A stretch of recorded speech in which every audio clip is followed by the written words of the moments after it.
What is up guys, this is Shahad Hussain from Decent Rider and welcome to yet another video of Decent Rider.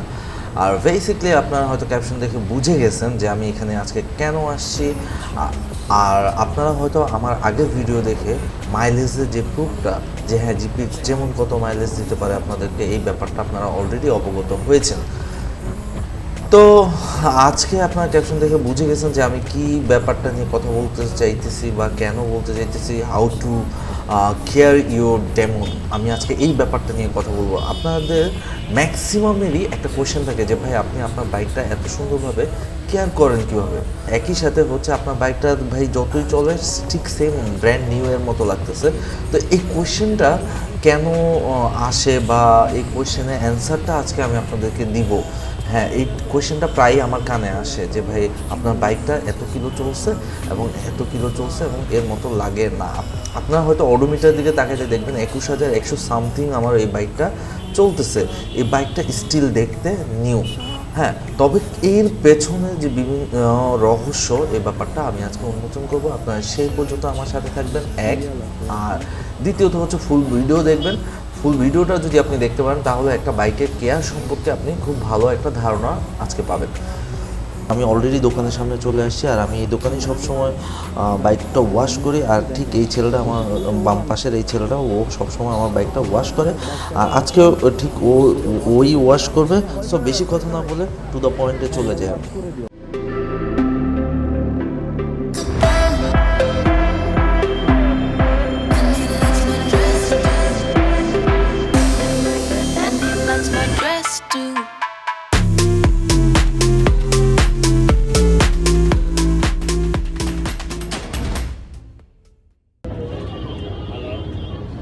এই যে আপনার demon যখন মানে bike wash করেন, এটা যখন এই যে এই স্ট্যান্ডটার উপর বসানো হয়, ঠিক এটা মাথায় রাখবেন যে এটা ফ্রন্টে যাতে এই গ্যাপটা লাগে। হ্যাঁ, আদারওয়াইজ যদি এটা আপনার এখানে থাকে, ধরেন এখান থেকে পুশ করলো তখন কিন্তু এটা ভেঙে যায়।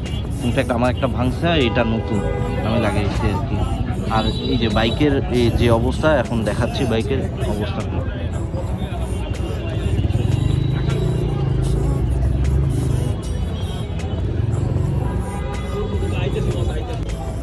সর্বপ্রথম হচ্ছে বাইকের মানে ওয়াশ করার আগে আমি কী করি, সবসময় ফ্রন্ট স্পোকেটটা ওয়াশ করি। হ্যাঁ, তো ফ্রন্ট স্পোকেটটা ওয়াশ করার জন্য হচ্ছে আপনার মানে এই যে এই ক্যাপটা খুলতে হবে। যে ও এই ক্যাপটা খুলতেছে, এটা বাঁকা কেন ভেঙে গেছিল?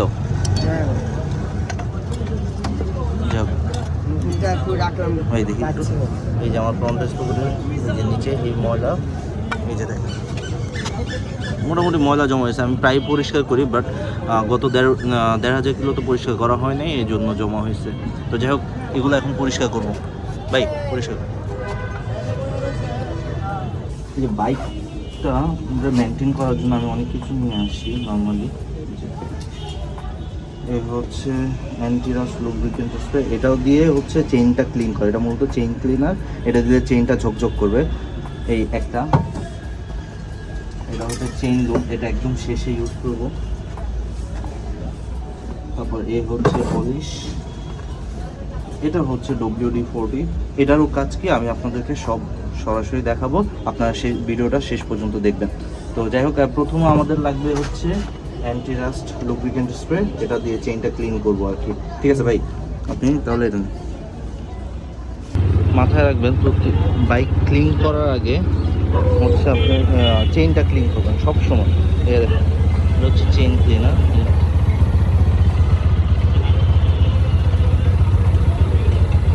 চেইনটা একটু পর ঝকঝক করুন।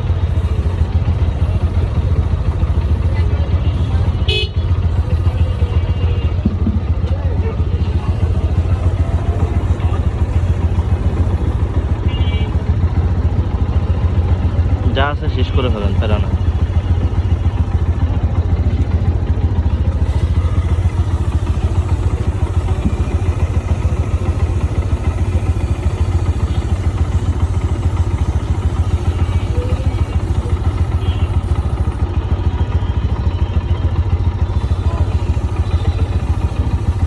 যে এটা যখন দেওয়া হয় এভাবে নিচে থেকে ময়লাগুলো পড়ে, একদম কালো কালো হয়ে চেইনের ময়লাগুলো পড়ে আর কি, একটু কিছুক্ষণ রেখে দিই। এই যে দেখেন ঠিক এখনও চলতেছে আর কি, এখনও চলতেছে যেহেতু এই যে ব্যাপারটা আমি আপনাকে দেখাই। আমি বাইকটা অফ করবো, অফ করার পর চেইনের অবস্থা আপনাকে দেখাবো। এটা প্রায় 6000 কিলোর মতো চলছে চেইনটা, হ্যাঁ, তাও আমি আপনাকে দেখাচ্ছি। এই যে দেখেন কীভাবে ক্লিন করছে, ঠিক আছে। এখন পানি মারলে ব্যাপারটা আরও ক্লিয়ার হবে। আর এই যে দেখেন কতগুলো ময়লা বের হয়েছে, এগুলো সব এখান থেকে পড়ছে চেইন থেকে। আর পানি মারলে এটা একদম ক্লিয়ার হয়ে যাবে।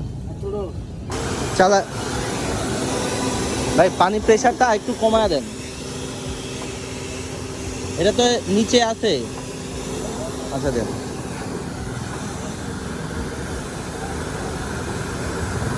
বডিতে দেওয়ার সময় পানির প্রেশারটা একটু কমায় দিবেন।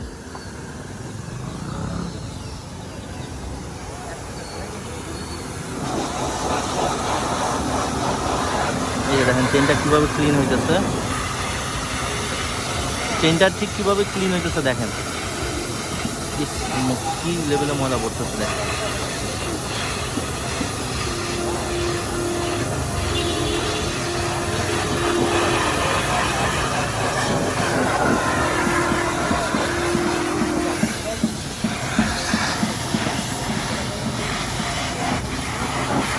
দেখেন পরিষ্কার হয়ে গেছে প্রায়, একদম ঝকঝক করতেছে। এই যে বাইকের বডিতে যখন হচ্ছে মানে আপনি স্প্রে করবেন তখন মিডল প্রেশারে স্প্রেটা করবেন। আর এই যে নজলটা মাত্র চেঞ্জ করা হয়েছে, আর এই নজলটা চেঞ্জ করবে, এখন মিডিয়াম প্রেশারে হচ্ছে পানি যাবে বডিতে, দেখাচ্ছি। এই যে দেখেন পানির প্রেশারটা এখন মিডিয়াম হয়ে গেছে। আর এই প্রেশারটাই হচ্ছে বাইকটা ওয়াশ করি আর কি আমি, ঠিক আছে। পানি বেশি প্রেশারে বাইকটা ওয়াশ করতে হয় না। আর এই যে এই প্রেশারটাই আমি বের করছি।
শ্যাম্পু দিয়ে গোসল করানো হয়।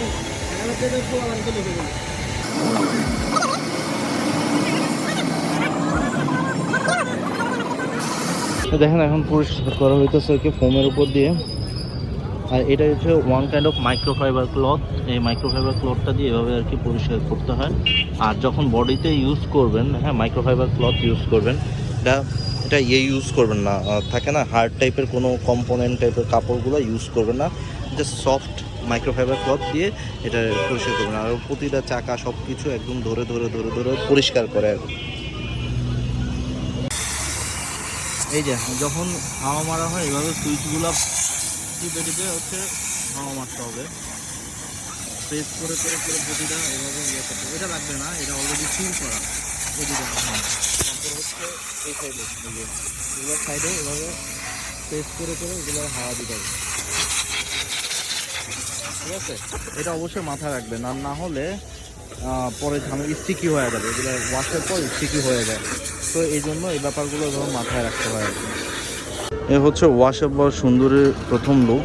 আমি আপনাদেরকে এখন হচ্ছে আমি এটাতে কোটিং লাগাবো। হ্যাঁ, ভাই কোটিং লাগাবে, আর কোটিং করার পর আমি আরেকটা ফাইনাল লুক দেবো আপনাদেরকে। হ্যাঁ, এটা হচ্ছে প্রথম লুক। ওয়াশের পর মোটামুটি ওয়াশ শেষ। ওয়াশের পর আমি আপনাদেরকে ফাইনাল লুক দেবো। আর এটা হচ্ছে 21000 কিলো চলা, 21000 প্লাস। এই যে দেখেন একটু হালকা পানি নিয়ে আর কি জাস্ট এটা ছেটানো আর কি, হালকা ক্রিম ব্যাপারটা যাতে একটু লেগে যায় আর কি, ঠিকমতো ফিক্স হয়ে যাতে লেগে যায় আর কি, ক্রিম মানে কোটিংটা যাতে বসে, দ্যাটস ওয়াই একটু হালকা পানি মেরে নিই।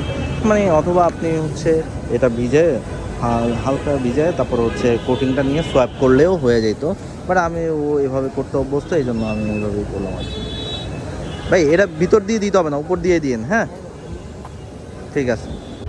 আর বাইরে মাইক্রোফাইবার দিয়ে এই কোটিংটা ইউজ করবেন না। এই যে এটার ভিতরে একটা ফোম দেওয়া, এই যে দেখেন ও মুছতেছে, এই প্রতি বক্সের ভিতর ফোম দেওয়া থাকে, এই ফোমটা দিয়ে আর কি কোটিংটা লাগাবেন। দেখেন কোটিংটা যখন লাগাবেন এটা একটু ফেডেড হয়ে গেছে, একটু বসে গেছে, এটা কোটিংটা পরে বসবে, আস্তে করে মুছে ফেলবেন আর কি, ঠিক আছে। এই যে ওর হাতের যে ফোমটা একটু দেখ। Say what you wanna say to me now. I wanna wake up with you in the morning. Show me there's nothing fake to me now. I wanna wake up with you in the morning. Say what you wanna say to me now. I wanna wake up with you in the morning. Show me there's nothing fake to me now. I wanna wake up with you in the morning.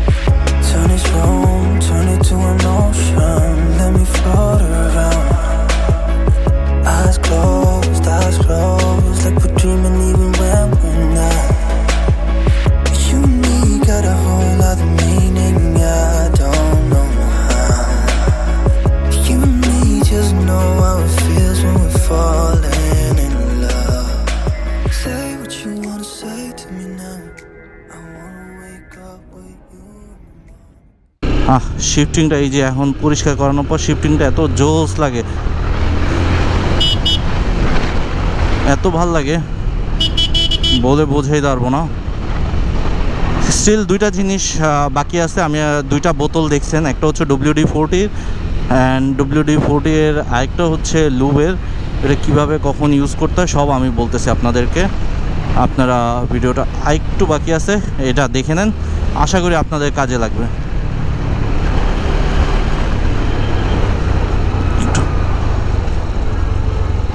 যাই হোক, এই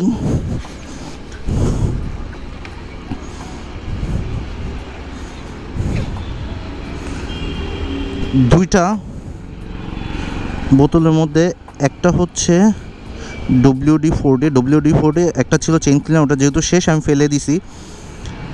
এই যে এটা হচ্ছে আরেকটা, এটা হচ্ছে আপনি যখন মানে হাওয়াটা ঠিকমতো মারবেন না, হাওয়া ঠিকমতো না মারলে এই যে ইয়াগুলোতে, তখন হচ্ছে এটা স্প্রে করে দিলে ব্যাপারটা স্টিকিনেসটা কেটে যায়।